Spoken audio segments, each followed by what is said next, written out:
Palabra de Dios. En la liturgia de la palabra, como su nombre lo dice de una manera muy clara, liturgia de la palabra, lo que más vamos a escuchar en este momento, lo que debe de captar nuestra atención es la palabra de Dios. Ahora, lo que voy a decir lo digo con mucho respeto. A diferencia de muchas otras congregaciones cristianas no católicas, nosotros nos movemos por un leccionario. ¿Qué significa esta palabra leccionario? Significa que la Biblia entera ha sido dividida en algunos párrafos o historias o mensajes de tal manera que a lo largo del año, o incluso en nuestro caso, a lo largo de 3 años, en 3 años, si tú vas a misa todos los días, vas a leer casi toda la Biblia. Eso se llama leccionario, la forma en cómo está fragmentada o separada la Sagrada Escritura, la Biblia, para que podamos leerla a lo largo de 3 años. Otras iglesias cristianas no tienen leccionario y el predicador escoge qué lectura es la que él quiere predicar. Y aquí pudiéramos entrar en algún debate. ¿Qué es mejor? ¿Tener la libertad y escoger el texto que yo quiera? Pues eso quizás va a ayudarle al predicador en muchos sentidos. ¿Por qué? Porque va a escoger el texto con el que se siente más familiarizado, va a escoger el texto que cree que más puede ayudar en ese momento a la comunidad, va a escoger el texto que a lo mejor él conoce o es más adiestrado o se siente inspirado particularmente en este texto. Pero eso tiene muchos riesgos. Porque al escoger así de una manera tan aleatoria los textos, sin ningún orden, puedes caer en el error de siempre repetir los mismos textos, de no leer la Biblia entera o peor aún, de estarla manipulando. En cambio, cuando tenemos un leccionario y que hay una estructura y un orden a la hora de leer la Sagrada Escritura, es la Sagrada Escritura la que nos va a obligar a nosotros a tener que movernos de acuerdo a lo que ella dice. Y no nosotros quienes vamos a mover la Sagrada Escritura de acuerdo a nuestro antojo o a nuestras emociones. De ahí que la Iglesia Católica, lo voy a decir, leemos la Biblia entera, leemos la Sagrada Escritura, especialmente después del Concilio Vaticano II, también lo tenemos que decir, que antes del Vaticano II, en la misa tridentina, pues no se leía toda la Sagrada Escritura. Había muchos textos que estaban afuera, muchísimos textos, ni siquiera se leía la mitad de la Biblia. El día de hoy casi la leemos completa. Ahora, estas lecturas que son fragmentos que se tiene, se separan, no quiero aburrirte, solamente para que lo conozcas, esto rápido me brinco. Se separan en los días entre semana en 3 ciclos, el A, B o C, perdón, eso es en domingo. Los domingos se separan en 3 ciclos, en A, B o C, que cuando termina el ciclo C, volvemos a empezar con el A. Y entre semana se separan entre año par o año impar. Y con este orden leemos toda la Biblia a lo largo de 3 años. Ahora bien, el número de lecturas que tenemos en cada misa va a variar de acuerdo a las circunstancias o el día que se está celebrando.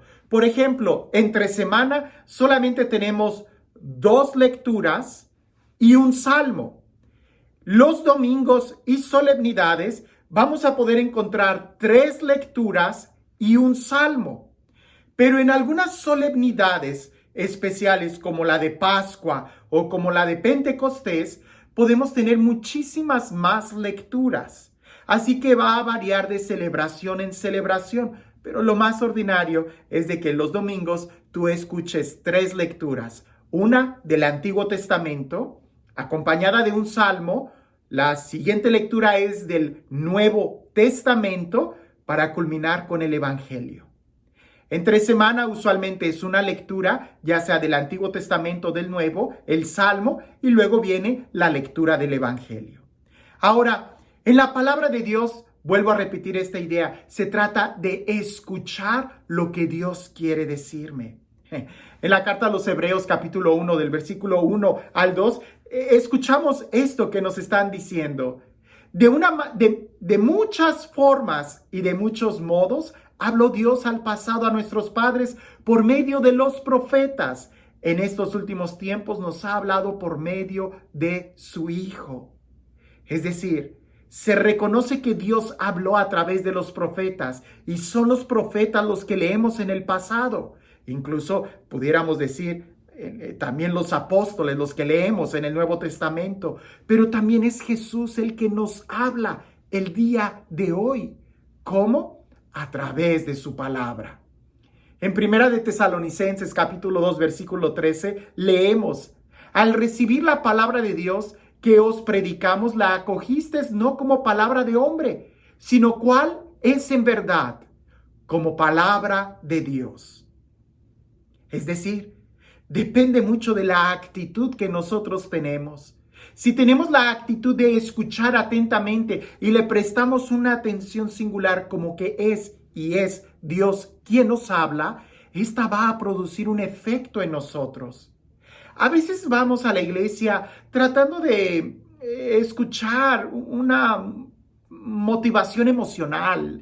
Y digo, pues si vas con esa actitud vas a ir muy pobre, porque la idea no es escuchar un sermón o una prédica o una motivación emocional o qué sé yo, es escuchar a Dios y dejar que sea Él el que hable.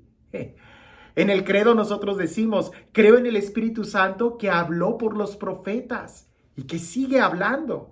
El Concilio Vaticano II, en el aspecto de la liturgia número 7, pone este énfasis al decir: cuando se lee en la iglesia la Sagrada Escritura, es Cristo mismo quien habla. San Ambrosio decía: a Dios hablamos cuando oramos, a Dios escuchamos cuando leemos su palabra. Y entonces la liturgia de la palabra, en este momento de escuchar, se convierte en un diálogo de que Dios me va a hablar. Deja que sea Él el que hable, escúchalo.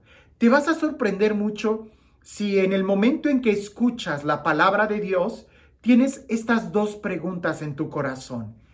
¿Qué dice el texto?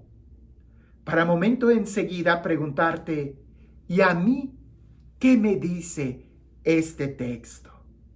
Al final de que se lee la palabra de Dios, se proclama o se dice esto: palabra de Dios. ¿Por qué es palabra de Dios? A lo que nosotros respondemos: te alabamos, Señor, porque Dios sigue hablando a su iglesia. Dios sigue hablando a nuestros corazones. Basta con que le pongamos un poquito de atención y notaremos que Dios sigue teniendo palabras de amor, palabras de sabiduría, palabras de consuelo, palabras que nos sanan, que nos edifican, cuando escuchamos atentamente su voz. Si hoy escucharas la voz del Señor, milagros sucederían en tu vida.